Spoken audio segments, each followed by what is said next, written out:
Hello and welcome back to Fallen London. First off, let me apologize for the delay in uploads. Basically, I got my second COVID vaccine shot and it knocked me on my ass. Finally feeling a bit better and ready to go forward. While I was out, I went ahead and periodically would log in and spent actions just developing skills and picking up resources using those repeatable story cards that aren't, going to advance anything to where you might miss it. So we're a bit more powerful, which should make breezing through our stories a bit more easy with fewer failed checks. And we've picked up quite a bit of resources, a little bit of gear, so we should have an easier time of things. Now, first off, our mysterious benefactor has sent us quite a bit of additional resource, so we'll go ahead and pick those up. We got a bunch of packages of mysterious something, and she has also sent us training in the ways of the shadows. A class from your patron. Your patron has prepared a masterclass for you. Our options are to take notes. They have a lot to offer. You have a lot to learn. You'll become more adept in the discipline your patron is training you in and will also gain cryptic clues. Or challenge your patron. Push them on their points. See how well they defend them. You'll become substantially more adept in the discipline your patron is training you in. Well, we are here to learn, and I don't know, she seemed a little bit on the shadowy and sinister side, so maybe we shouldn't be, too pliant a student here.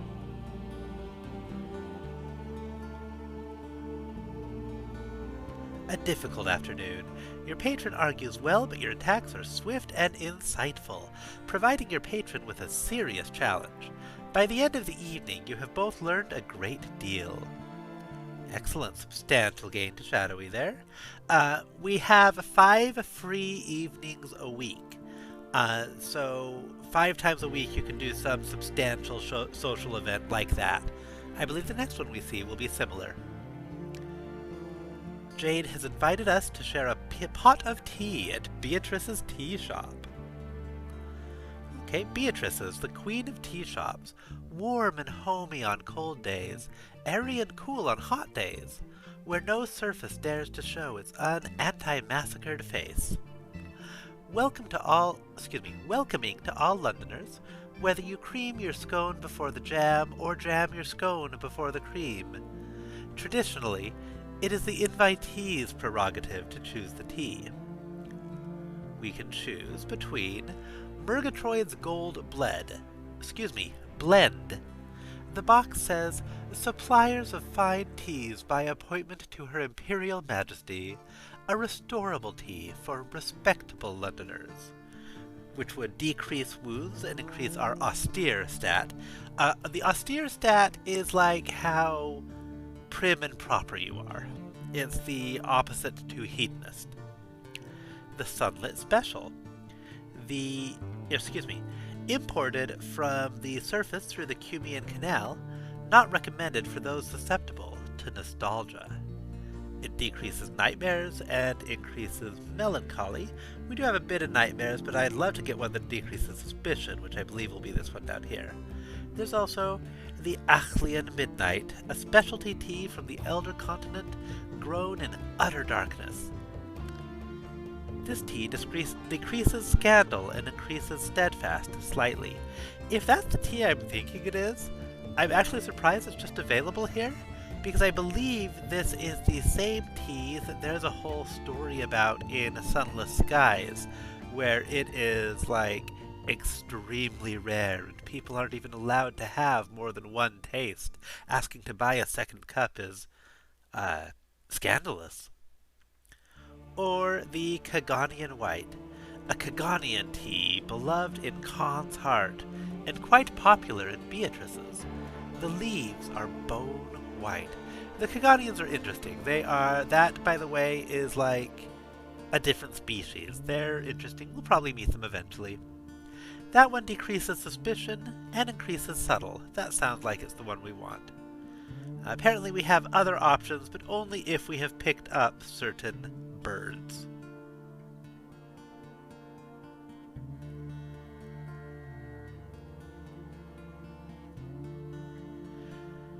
stately tea. Beatrice serves this in a beautiful Kaganian tea set. The tea itself is almost perfectly clear, if not for the perfume wafting from the bone and china cups. You could be forgiven for thinking you were drinking lukewarm water. But there's a silvery shimmer to it, when it catches the light at just the right angle. Grassy is how one might describe the scent, but more in the sense of wild, silver-tipped eulalia grass than like an English lawn. You and your companion bring the tea up to your lips, warm on your fingers. These cups have no handles. The taste is a little vegetal, but there's a hint of cardamom there, a little unexpected acidity. Excellent. That increased our persuasive, reduced our suspicious, and increased our subtle, while also gaining us making waves. Making waves is part of a notability subsystem for when you are really developing your name amongst the high society. That's when you're becoming a true legend, and not really relevant to us yet. So, while I was spending actions on things, I went ahead and drew cards to see if there were any that were just repeats that I could just do for resources and experience, and ended up with a full hand here of cards that y'all need to see. So this one is a story, and this one is more of a decision that was worth highlighting for a recording. Adopt a profession. Now that you've been down here for a while, you should choose a profession. Each week, your profession will provide you with a substantial reward. You may unlock more distinguished and lucrative ones as you progress. Basic idea is this is what you're doing when you're not logged in. You know, your character still exists. And each of these will eventually develop into more advanced professions. There are like a whole bunch of different professions. Mostly it's just a source of money. Every week you'll get a paycheck. And it develops whatever stat is relevant to the profession. But what it gives you isn't really just money, it's things you can sell, it's things you acquired in the course of, doing your business.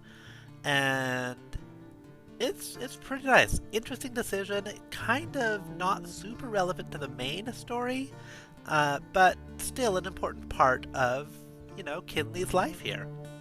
Our options are to become a tough, a bouncer and a vanquisher of minor menaces, one day perhaps a hunter or a duelist. We can become a minor poet, minor only because your talent isn't recognized yet. We can become a pickpocket, a petty thief dreaming of the big score for now. Perhaps you'll become a seasoned confidence trickster, a cat burglar, or a gang boss. Or become an inquirer, a searcher out of secrets. One day, perhaps you'll be a scholar, or a detective. So our lowest stat is 20, and I for one feel like Kinley has been enjoying the monster hunting quite a bit. So we're going to start with becoming a tough. This can be changed at almost any point throughout the game. This opportunity card, well not this one, but a similar one will appear giving us a chance to change it. We can resign and pick up a new starter profession. This is not a permanent decision. Very few things are in this game. You are now a tough, and you are no longer a new arrival. You've also gained 1 Dark Drop Coffee. To work. You'll receive your first earnest of payment in the next real-life week. To thank you for playing this far, we've given you a cup of Dark Drop Coffee. Use it in your inventory to restore 10 actions. Excellent. Okay, and also, since we hadn't gotten paid yet this week, we right away get a professional reward. Thou shalt not bind the church bat's ears, and the laborer is worthy of his reward. As the book Timorous in St. Syriac's exceptionally New Testament has it, of course, you may not consider yourself a laborer, or a hymn, but everyone likes rewards. Your profession brings you an income. Claim it below, and you'll receive another reward next week. So we have the option to claim the reward right here, but also this right here. Use your professional perks. Spend your professional perks on extra benefits.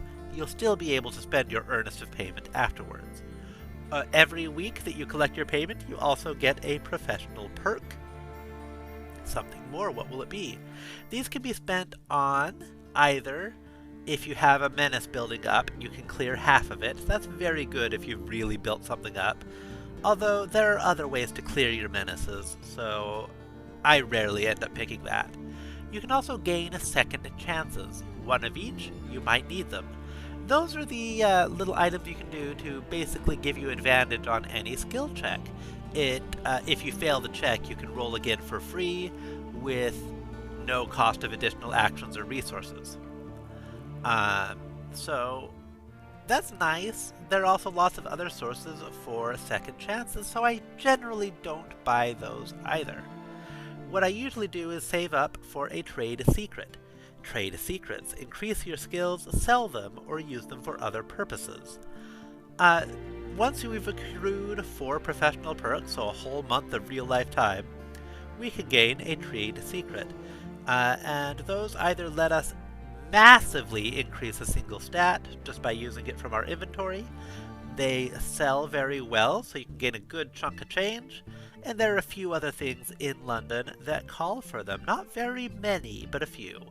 So in general, I go ahead and bank my professional perks until I can pick up trade secrets. Unless I have, like, menaces I really need to get rid of. It dumps you out of the card if you back out of that one, sadly, so gotta start over fresh. Let me get this screen back to where I like it. A professional reward. The Tough's reward. It's a hard road. You've knuckle calluses to prove it. Growing stronger. You've turfed drunken sailors out of the Medusa's head, taken on monster hunters in bare-knuckle fights, defeated the occasional wide-eyed innocent. You're growing stronger. If your dangerous is now above 70, you've learned as much as this profession can teach you. It's time to move on to something else. It is not. It has only increased it to 30, although that was 10 whole skill levels.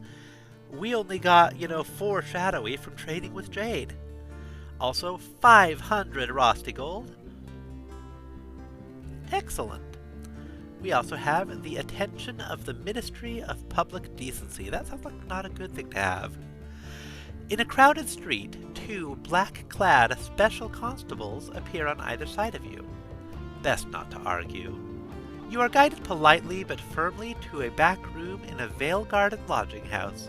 Papers lie in disarray everywhere. Constables are dismantling a printing press. A bristle-mustached official glares at you.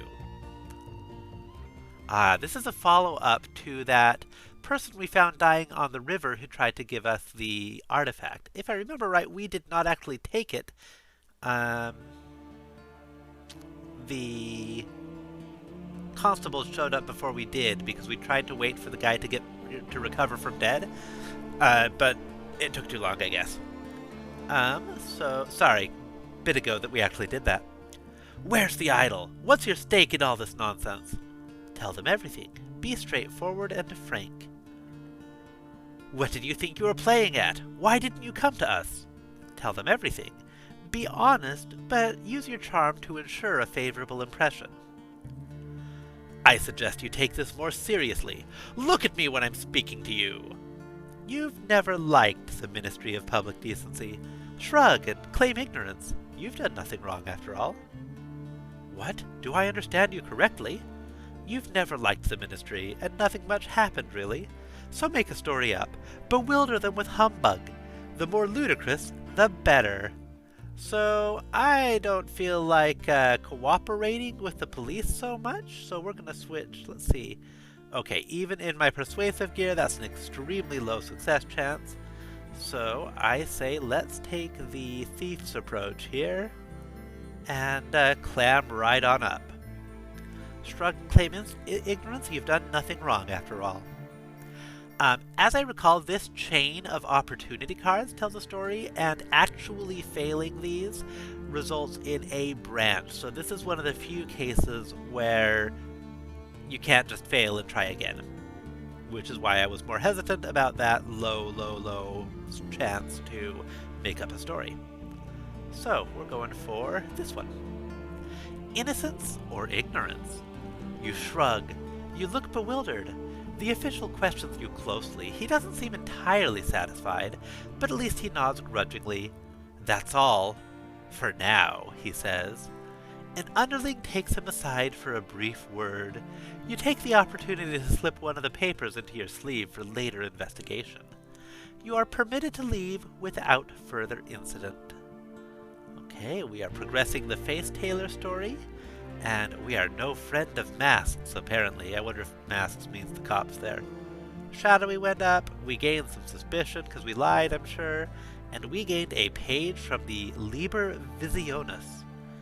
A page torn from the Book of Faces, Benjamin Viane's menacing magnum opus.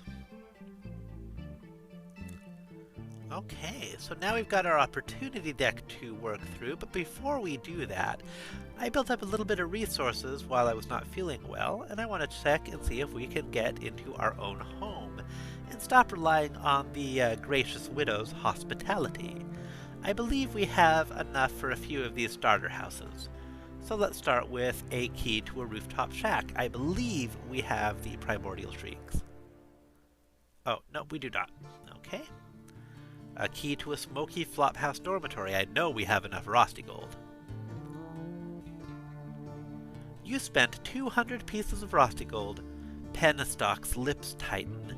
He hands the key to you, wrapped tightly in a square of silk to avoid the necessity of touching it. Use the key in your inventory to move into your new lodgings. So this is actually kind of an interesting thing. It benefits you to have as many houses as you can, essentially, as they'll show up as cards in your opportunity deck and additional ways to get resources from having the house. So I'm going to go ahead and check and see if I can afford any of the other relatively low price ones here, and then we'll move into whichever one is best. We don't have enough rats for a lair in the marshes. We do have enough jade for a cottage by the observatory. You spent 400 jade fragments. Penstock grins like a weasel's uncle. I hope you like spiders, he says. Use the key in your inventory, yada yada yada. And we have enough deep amber to get a room above the gambling den. Penstock smiles sadly. Almost I long for the days of the marvelous, but the masters are not merciful. And do we have enough whispered hints? No. Definitely getting out of our price range here, yeah. Okay, so we picked up a few houses. The best one will either be the cottage by the observatory or the rooms above the gambling den. So let's go ahead and get moved in. This is the page we just picked up. It is, I believe, a way to, yes, if you want to change the icon you have for your face, which is right there. You can use that. It's not an item you can get again later, though, so it's kind of just, in case you've gotten this far and didn't actually like the face you picked, you can change it, but I like this face for now. Oh, right, we were moving into a house. Yes, I know what I'm doing. Okay. 3 cards, 3 cards, and 3 cards. So one of the main functions of your lodgings is that your opportunity deck, your hand, increases in size so that we can draw 3 at a time. Very useful for when you want to be able to kind of pick and choose which cards you're doing, or if you're fishing for a specific one. In general, it's just much easier to have the higher hand count. Okay, so we're going to go ahead and move into the rooms above a gambling den. That sounds nice. Actually, let's look at the descriptions of them all. The blind men at the observatory sell these to people who don't mind occasionally being assaulted by predatory fungus in the middle of the night. Allows 3 cards in your hand. Or the smoky flophouse dormitory. Fleas, noise, smoke. Rubbery men squealing as they're dragged out back and murdered. But you meet the most fascinating people. Allows 3 cards in your hand. Or noisy when it's open, noisier when someone forgets to bribe the constables and they stage a raid. But the conversation's good. Allows 3 cards in your hand. Of those, I think the cottage by the observatory sounds nice. You know, we're pumped up from our career as a tough. We can deal with some predatory fungus and spiders. The wasteland around the observatory is populated by wolves and distressingly mobile fungus. A few stalwarts even live in the cottages dotted hereabouts. Solitude and quiet, except for the marsh wolves. In you go. You've moved to your cottage by the observatory. Best get a fire going before the mushrooms come. Oh, we're supposed to have... Where was it? Lodgings. Yeah, allows 3 cards in your hand. I think it just failed to properly update. Let's try drawing and see if that fixes it. Yep, perfect. For the people! Revolution is coming, apparently. It seems that it requires a financier be firmly beaten. Why not? Excellent, I am definitely here for assaulting some bankers. Rights and wrongs. The shabby, eloquent figure speaks of the rights of man, and who exactly needs to be thrashed for the good of all. Or, volunteer to disrupt an important meeting. The gathering of financiers will have formidable protection. They should know that they will never be safe. Long live the revolution! That one sounds a bit heavy even for, me all amped up on being a tough. Let's wait till that skill builds up a bit more to try targeting a whole meeting, and find some isolated banker to beat up. The financier's hat. You strike a blow for the glorious revolution! Several blows, actually, as the financier was unexpectedly wearing an iron hat. As instructed, you yell, "Death to the lapdogs of the masters!" to nobody in particular, and run off. Whatever you think of the politics, the anarchists pay up, albeit in the form of forbidden books stolen from the censors. Excellent got more dangerous and gained some prescribed material. Journal requires original poetry for publication. It's hardly the magazine formerly known as the London Magazine, but this might help your reputation. The indignities a genius has to suffer. The poetry journal is published irregularly, the fee is pathetic, and the editor is notoriously mercurial. The theme is scandalous. Where did you put that pen? Or, a poor vehicle for your genius. A pox on that insignificant rag. Your work deserves a more fitting publication. The unexpurgated London Gazette. Mr. Huffam is sure to know his poetry. I'm fine with the magazine known as the former London Magazine, or whatever it was. Apparently it wasn't good enough. It's not quite good. It's not quite what we are looking for this season. The editor seems to have developed an aversion to scandalous verse in the week or so since you last spoke. You surmise that it was something to do with the arson attack on his offices carried out by unknown parties. In any case, you are not going to be paid. The fellow departs your lodgings with haste bordering upon the unseemly. What are you going to do with 50 stanzas parodying the masters? Well, hey, at least we learned something from it. A night for knives and candles. The lakes and ruffians who play knife and candle are out in force tonight. Some have been drinking, and at least one thinks that you are his mark. Knives and candles is the unofficial illegal game of running about and murdering each other as far as I can tell. Playing rough. You could just run for it, but there is something very irritating about being mistaken for a victim. A lesson in prudence is in order. Switch to our dangerous gear. Or playing even rougher.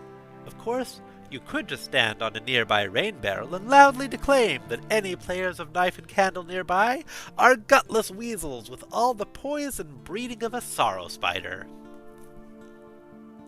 Let's go for it. We're probably going to get our ass kicked, but hey. A stealthy lot.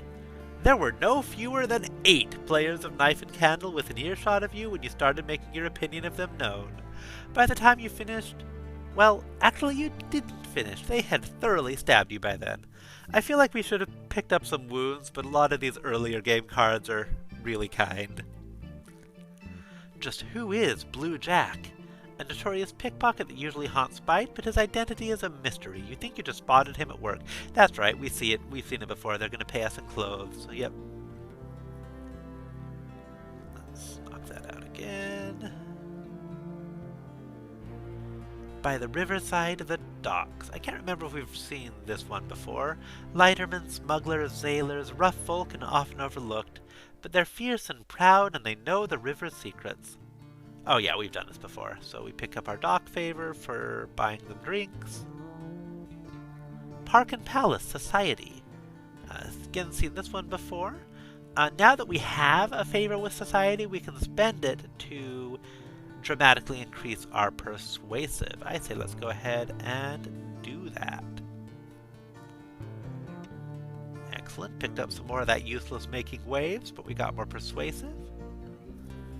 And we have tea with the vicar. There's a note on your doorstep. Your reputation goes before you. May I call on you? Perhaps around 4. I wish to discuss. The note goes on and on. The writer loses his way in an inky mire of enthusiasm, but you get the general impression that he's a vicar, and a theologically adventurous one. He's left his card, at least. Welcome him warmly. London fell, Devil's Walk, but the laws of hospitality still apply. Sure, we can have a vicar visit. An understanding. He's a cheery, twitchy sort, with an alarming stare but a ready smile. You barely manage to get him seated before he starts. He's supposed to be asking you your opinions, but he seems more interested in explicating his own. Of course. But tell me, have you read Finnegan's treatise on the channels of the soul?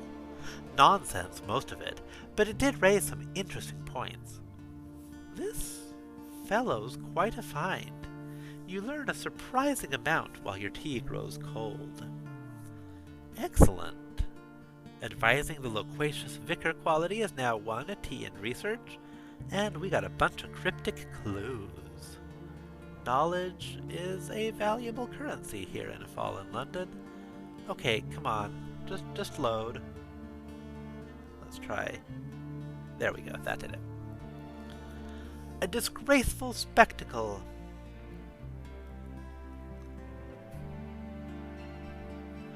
A gentleman proceeds along the street. He is soberly dressed in all respects except one. A constellation of shining stones orbits his hat. Whatever intemperate mountebankery this might be, it is plain that Londoners are not impressed. Women in crinolines cross the street, mouths set. A clergyman growls and averts his eyes.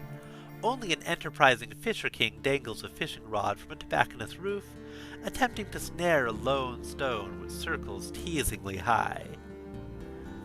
Ask the man, what are they? You've seen nothing like these stones, at least in the waking life. Or ask why he is thus adorned. What might a gentleman hope to gain from this garish display? Or snatch a stone. Who cares why? This will fetch a pretty penny at Nicholas the pawnbroker. I'm more curious than greedy here. An enigmatic response. The question is nuncupatory, he declares. Is that the accent of the New World? Ask rather, why are they? We gained a memory of distant shores for asking, so sure, why not we ask why are they? Black beer and misery. Drink with me at the Blind Helmsman, he urges you, and I will explain. You repair to the Blind Helmsman, where he prevails on you to purchase a tankard of complex black beer. Thus refreshed and prepared, he laments, a great man has died, an architect of exotic villainies which would intimidate even the bizarre. These, he points at the stones, celebrate him. I will not disgrace the memory of his work by resorting to funeral drab. Today I light the streets of London. Publican, my throat is dry, attend me.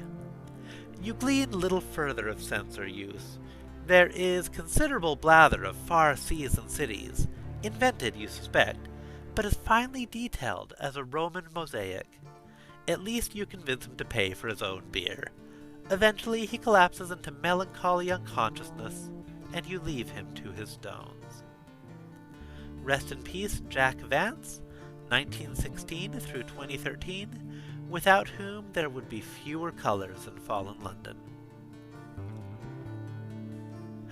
And we gained 5 pennies.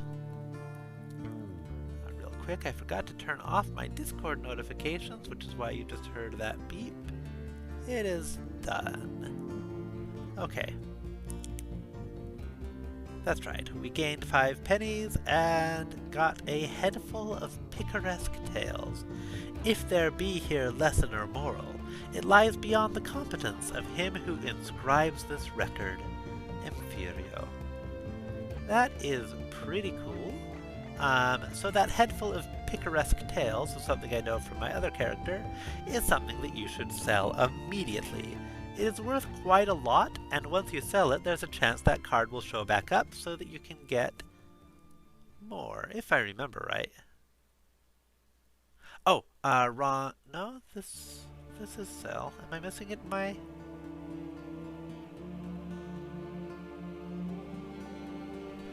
Maybe they changed that. Interesting.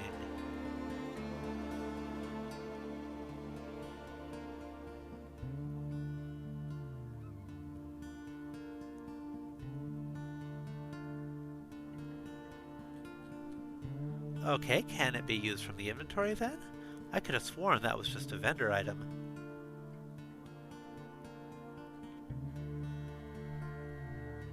It's not in my inventory. I think something might have glitched out. Oh well. If it's not in my inventory, I think that card might show up again in any case. Oh well. That's just confusing to me, because I could have sworn...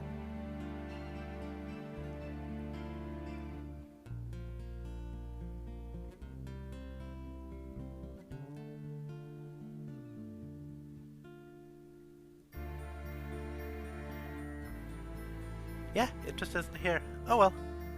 Moving on, let's go ahead and open those presents we got. Let's see what's in the box.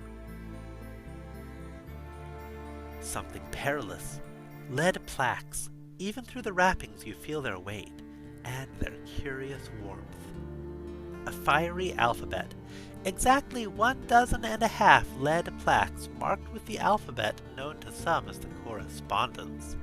Does that mean something? A note accompanies them, for scrap.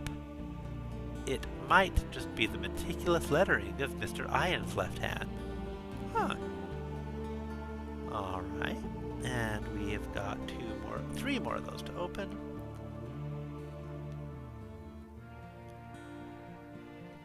We got Lamplighter Beeswax. The wax of the lamplighter bee has a distinctive scent, celery, polleny, zinky. Use this to make candles, or perhaps just to purify the air of your rooms. Alright.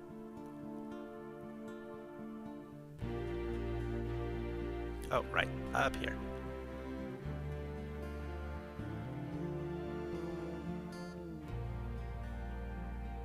London street signs. Forbidden goods. There's a manifesto of sorts, too, crudely printed. This is not our city. Our city has departed. This is its crouching corpse. This is the shell accreted round it. We are overwritten by the masters. They will forget us down into the ground. They will make of us laker. The streets are dead, but let us remember them. Chalk their old names high. Let them be remembered in flame. We gained 5 London street signs and a prescribed material.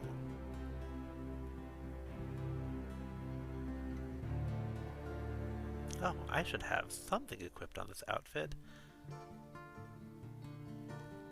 Yeah, this is my persuasive outfit, so that's fine. And the last one of these.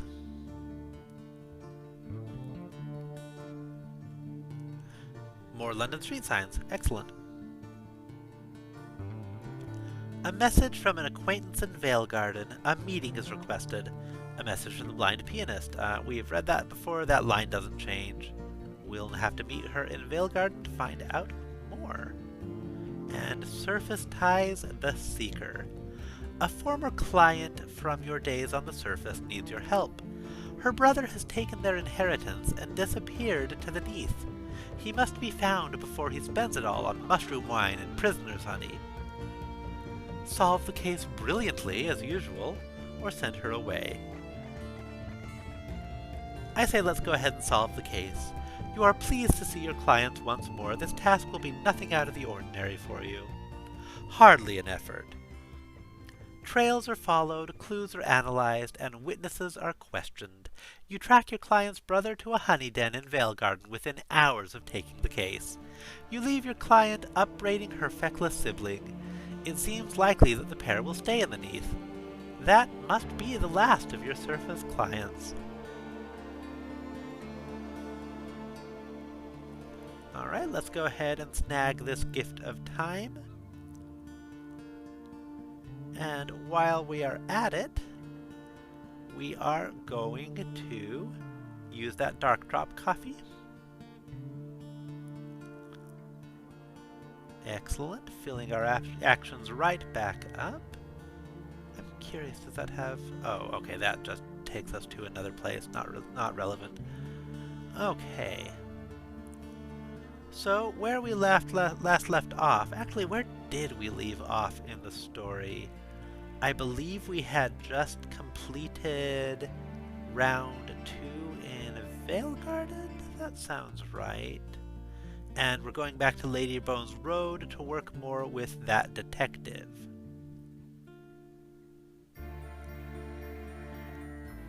Actually, gonna go back and check Vale Garden, make sure that there's nothing there that I feel like we missed. Yeah, we're up to making a name, writing a short story, because we completed that grand romance. Blind Pianist will wait for the next time we rotate around to this area. For now, we have got to go to Lady Bones Road. Okay, so before we dive into the actual story here, I wanted to go ahead and go looking through all of the new basic cards that showed up when we finished round 1. So, study the hidden language of tattoos. I need to make sure we're in our watchful gear. Study the hidden language of tattoos. They say spies, savants, and poisoners use them to conceal their most vital secrets. Frequent the public house across from Clothairmont's tattoo parlor. Many of his customers come here to recover, even those with no real secrets to try to make use... Even those with no real secrets try to make use of as much of their hidden language as they can. You're learning. Customers boast of their tattoos and their esoteric meanings. Some of it is obvious nonsense, but certain symbols and patterns come up again and again. The wheeled eye, the broken sun, the child and chariot, the singer of roses. You make notes and extend your understanding. Okay. Let's look at set a watch on the rear entrance of Clothairmont's tattoo parlor. The constables have heard you're keen-eyed and quick-witted. They'd like you to note who goes in and out secretly. I don't normally like working with the constables, but it's an inherent part of pursuing the detective chain, so gotta do it. We can note down descriptions of the visitors. This should satisfy the constables. Get some moon pearls. The constables are pleased. Nothing really story related there. Or we can try to get names. I'm sorry, I forgot to actually read it. Good God, you're good. You pick up some of what you need through eavesdropping and the rest through questioning hackney cab drivers. The constables are impressed with your thoroughness. We get slightly more moon pearls. Okay. Moving on. Learn Clothairmont the Tattooist's language of hints. No one directly requests a secret in their tattoo. How do they do it? Get casual work sweeping the parlor floor and listen in. The customers ask for secrets to be encoded into their tattoos through slang and innuendo. If you can listen in and get the hang of this, it'll be valuable information. It's beginning to make sense. Nothing is ever made explicit. Clothairmont has 3 glum triplets who serve as his assistants. Some say they're his daughters, but you've seen him exchange undaughterly kisses with them. Clothairmont himself never applies the more esoteric tattoos. Customers give hints to him. How about a motto, they say, or I've written out lines of a ballad here, or the blind boys say this, don't they? And then his assistants do the actual work. Okay? And sketch a tattoo with a secret at Clothairmont's tattoo parlor. You think you can tell when a customer is asking for a tattoo with a hidden message. The constables will pay for accurate sketches of tattoos that may contain messages to foreign powers. Snatch a glimpse and memorize it. If you hang around the shop, you can probably get a look at one of the special tattoos. You'll have to sketch it later from memory to avoid arousing suspicion. Sure. That'll do. Not a perfect reproduction. You're not convinced the symbols round the outside were faithfully rendered, but it'll pass. And make clandestine sketches right there in the shop.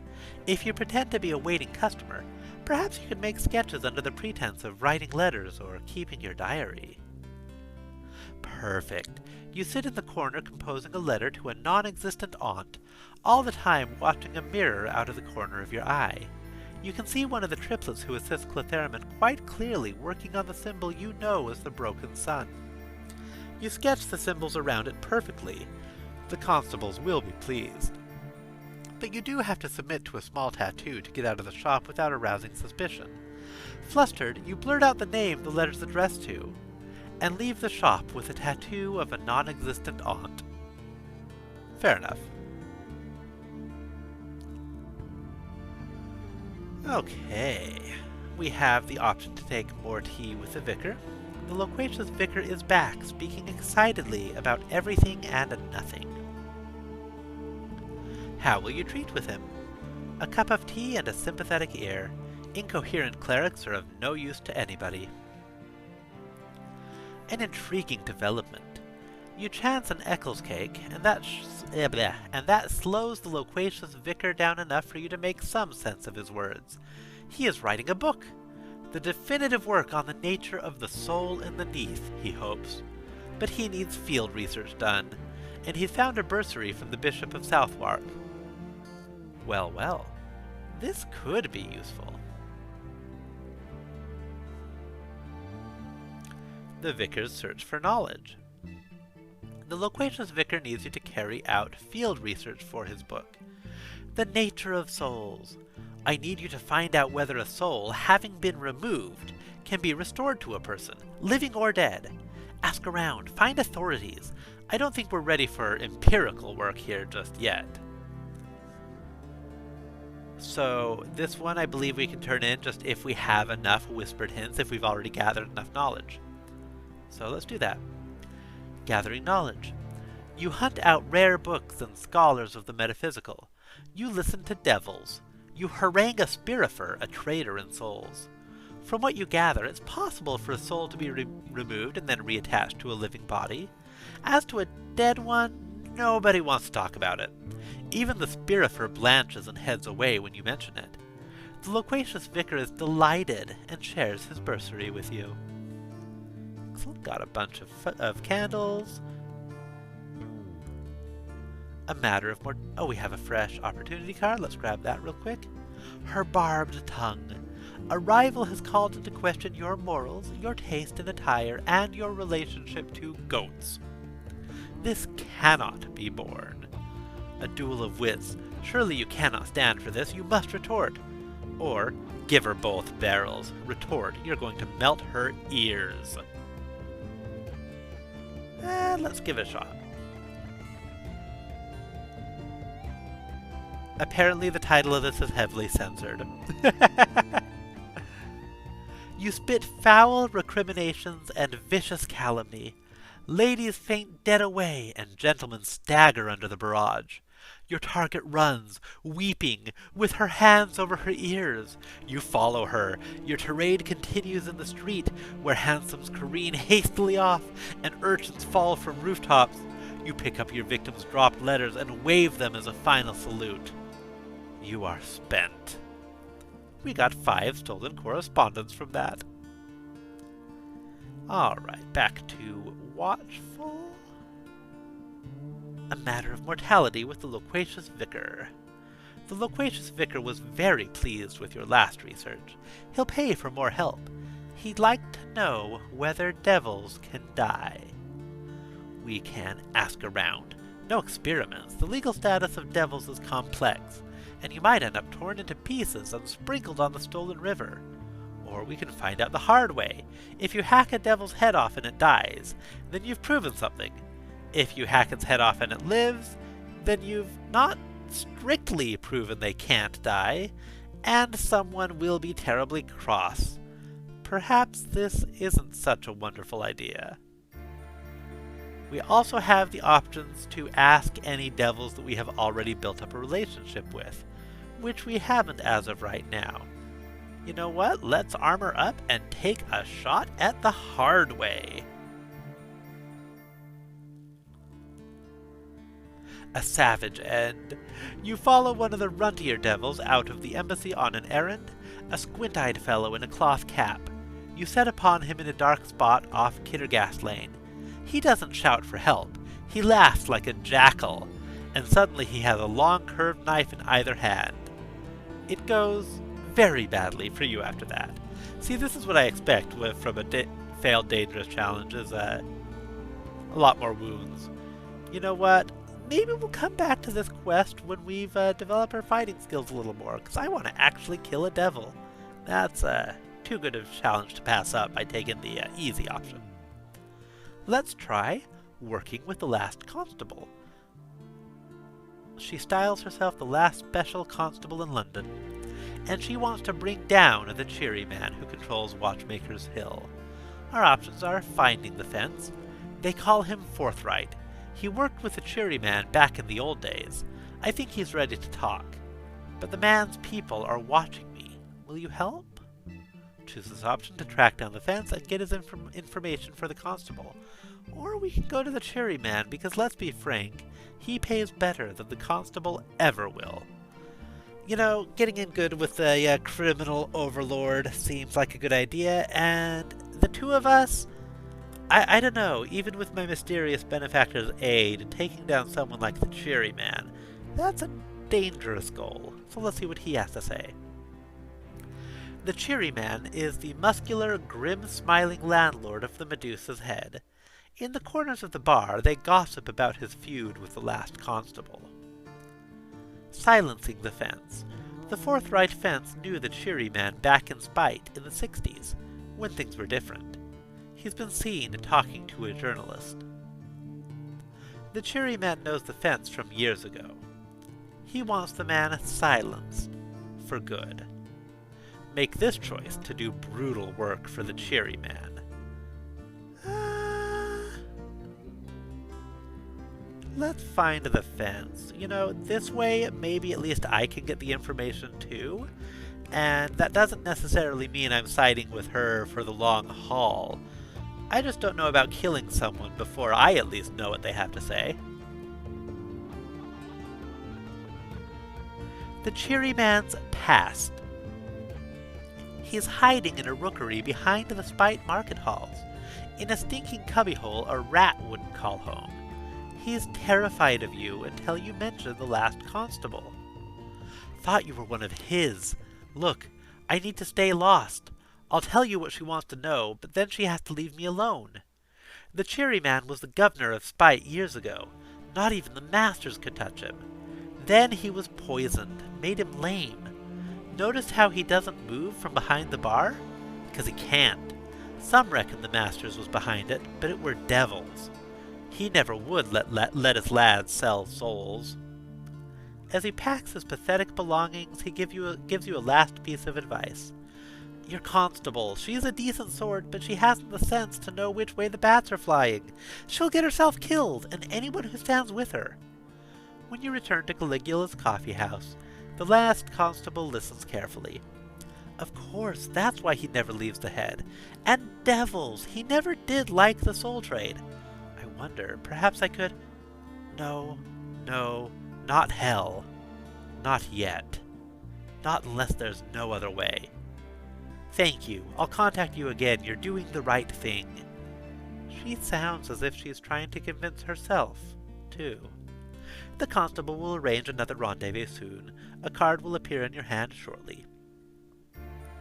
We have succeeded in this watchful challenge. Watchful increased. An occurrence in family and law. The cheery man is injured and has enemies. You've chosen to aid the constable, for now, against the cheery man. And we've gained 2 more intriguing snippets. Okay, so those stories are put on pause. And let's go ahead and look at making your name. Making your name, find a tattooed courier's contact. The constables select that revolutionaries are using clethermint tattoos to feed information to a foreign power. You need to build up a seeking quality of at least 5 to complete this. Accept a commission to track down the source of the information. A tattooed courier arrives in the city every month and stays a few days. She must meet a source during that time. Identify their source. This may be a challenge. It is vital that the source suspects nothing until the constables are ready. Okay.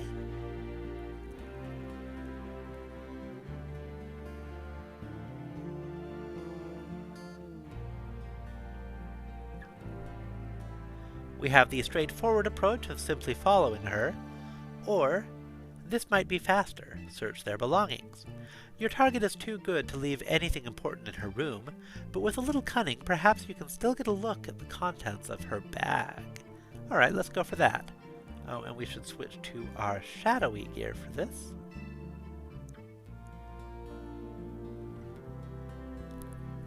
Oh, not that it matters, it's 100% either way. You found something. A nudge, an apology, and a deft rummage inside the valise. Interesting. Okay, gonna pump this through a few times to get it up to seeking 5. Okay.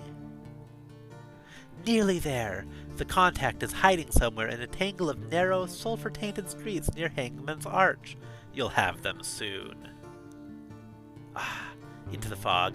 Damn that courier. She must have realized you were following her. She disappears into the yellow-tinted fog that washes around the excuse me, I can talk, yes. Around the brass embassy. Well, let's try that again. Search her belongings again. And... okay, come on. Oh, that's right, it's kind of tricky to get to that card. Let's try this again, 70% chance. Really? Again?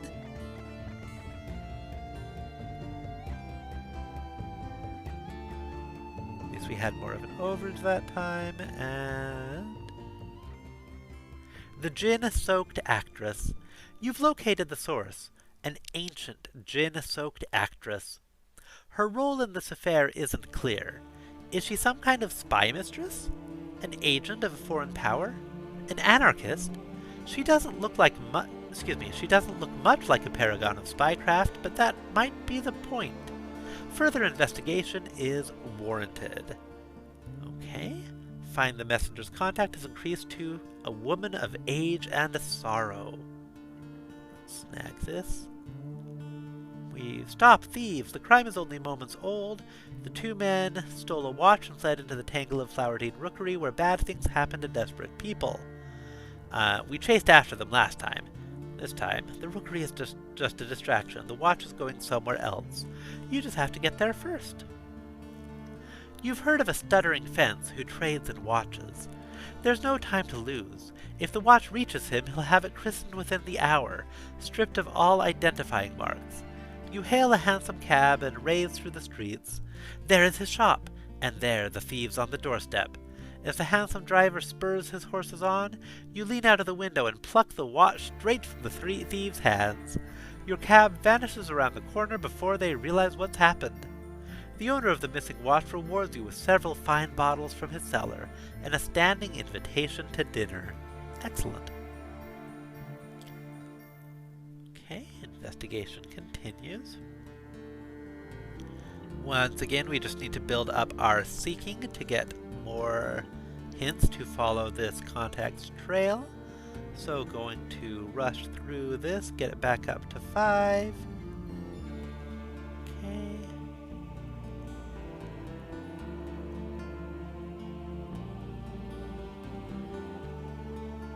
Making your name. Find a tattooed courier's contact, an ancient power.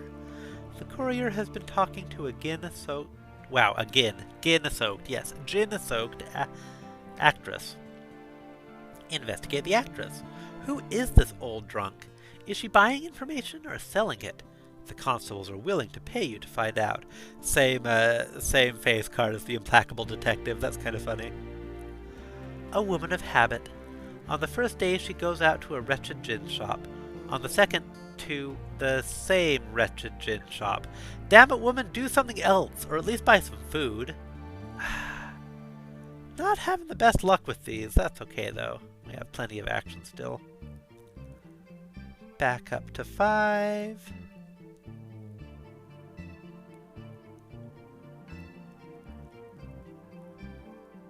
Like a spider without the sorrow. You've not had a scrap of payment from the constables as yet, but hope springs eternal. You hold a damp and chilly vigil outside the actress' door. The gin-soaked actress makes a few visits to a wretched gin shop. You discount the visits at first, but she doesn't seem to be contacting anyone else. The third time she visits the gin shop, you are hiding near the back door. From your coal bunker, you see an urchin girl climb out of an upper window and scuttle away across the rooftops. There's no catching her now, but a little more surveillance and you'll be ready for her next time. Okay, well, let's go ahead and put the last couple of actions into building up that seeking. But that is going to be it for today. It's been a bit of a marathon since we wound up with a bunch of extra actions.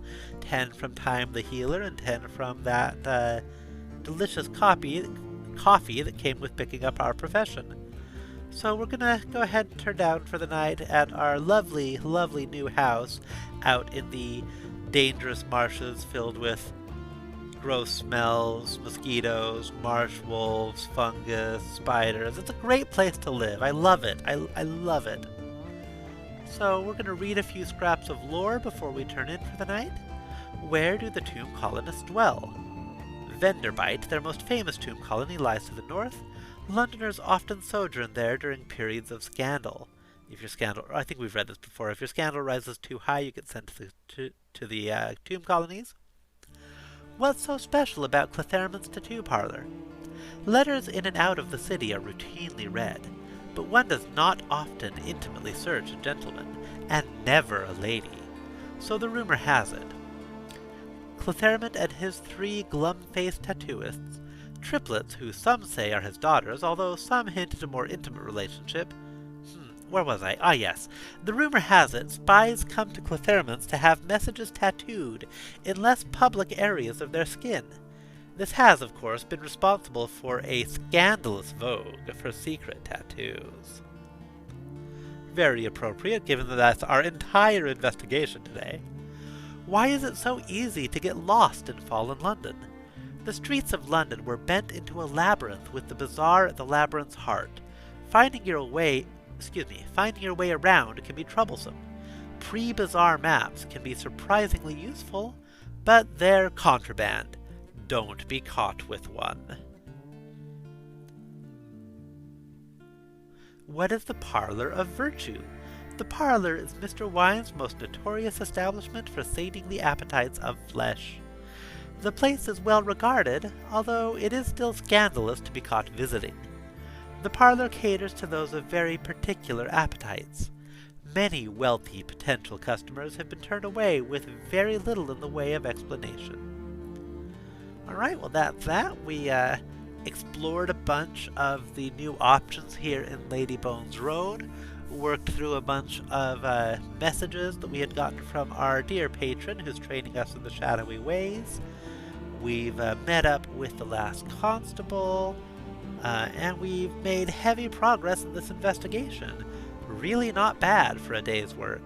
So we'll go ahead and turn in for the night, and we will see you next time in Fallen London.